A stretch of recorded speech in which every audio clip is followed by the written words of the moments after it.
I mean, just like everyone knows. Everyone has such a visceral reaction when you hear that music.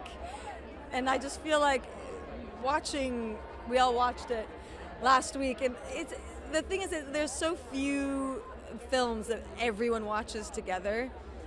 It's not just for kids, it's not just for adults. And it's one of those movies. And it's kind of like the biggest possible one.